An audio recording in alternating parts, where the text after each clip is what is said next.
do livro Faça Sua Vida Valer a Pena, de Emmett Fox. A doutrina de Jesus Cristo é um evangelho dinâmico. Ela realmente modifica as coisas. Faz a história de cada indivíduo ser totalmente diferente do que teria sido sem ela. E, naturalmente, o teste é esse. Aqueles que não compreendem a nossa doutrina, às vezes nos dizem que estamos nos enganando e que fingimos estar sãos quando estamos doentes e achar que as coisas vão bem quando na verdade estão erradas. Pensam que bancamos a Poliana e que tentamos hipnotizar-nos chamando o preto de branco. Naturalmente, isso não é verdade. Quem quer que haja dessa maneira não está seguindo a doutrina de Jesus Cristo. Nós acreditamos que, desviando-nos da imagem negativa para a verdade positiva e nos apegando conscientemente a essa verdade, curamos a imagem. E o caso é esse. O teste é esse. Eis o teste. Se a imagem ou o quadro externo se modifica, você está agindo corretamente. Não está se enganando ou apenas se entregando a uma dissipação emocional. Se o quadro externo não se modifica num período de tempo razoável, você está se enganando. Não está agindo corretamente e deve rever o seu método. A mudança externa pode estar incompleta ou ser ainda comparativamente pequena. Porém, enquanto o quadro externo estiver mudando, você não está enganando, está obtendo resultados. Não existe demonstrações invisíveis.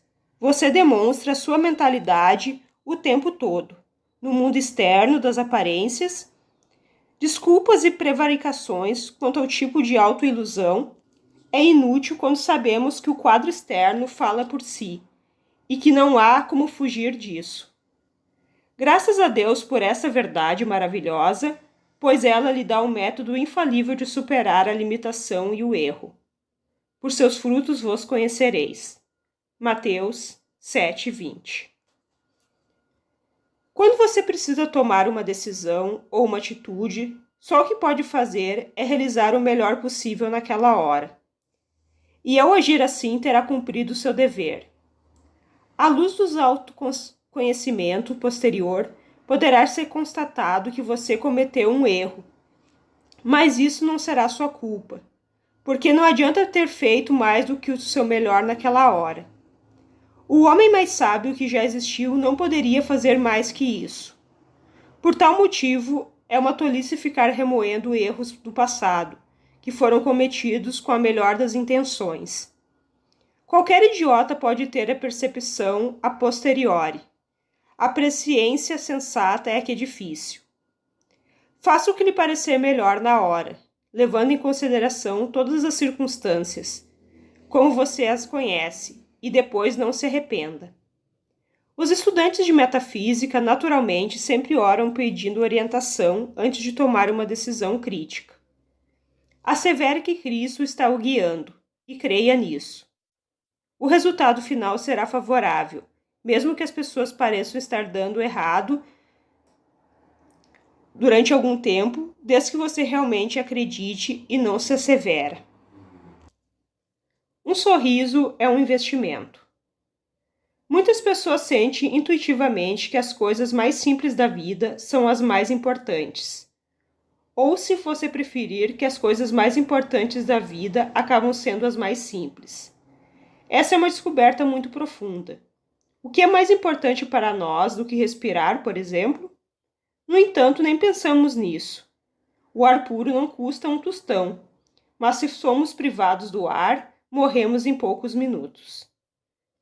Outra coisa simples, porém de grande peso, é um sorriso. Um sorriso nada custa em dinheiro, tempo ou esforço, mas é literalmente verdadeiro por ser de suprema importância na vida de uma pessoa. O sorriso afeta seu corpo inteiro, desde a pele até o esqueleto, inclusive todos os vasos sanguíneos, nervos e músculos. Afeta o funcionamento de todos os órgãos. Influi em todas as glândulas, repito, e isso literalmente verdadeiro, que se não pode sorrir sem afetar favoravelmente o seu corpo inteiro. Até mesmo um sorriso com frequência relaxa muitos músculos, e quando sorrir se torna um hábito, é fácil ver como o efeito se acumulará. Os sorrisos do ano passado estão lhe rendendo dividendos hoje. O efeito de um sorriso nas outras pessoas não é menos notável. Desarma a desconfiança, dissolve o medo e a raiva, e traz luz o melhor de outra pessoa.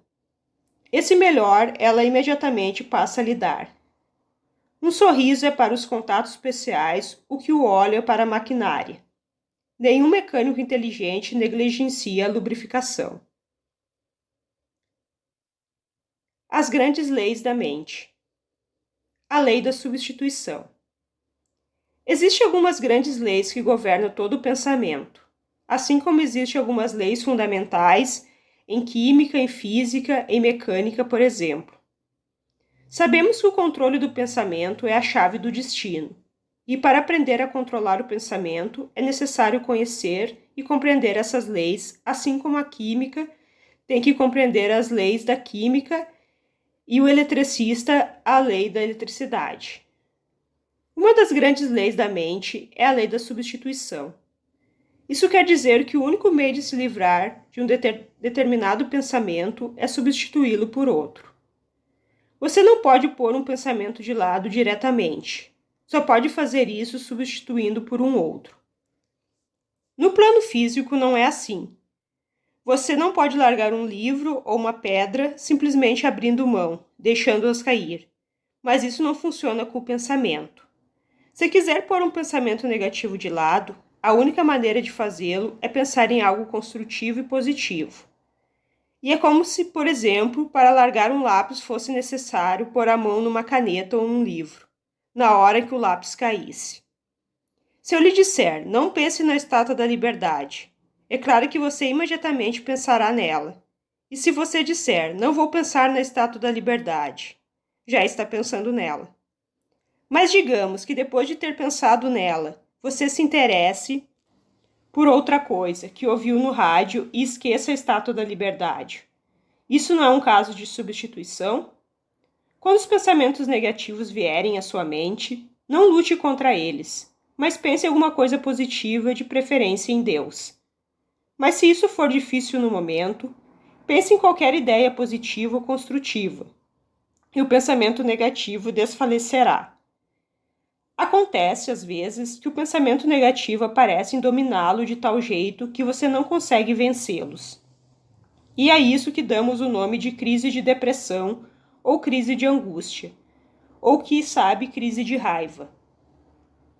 Num caso desses, o melhor é procurar alguém com quem conversar sobre qualquer assunto.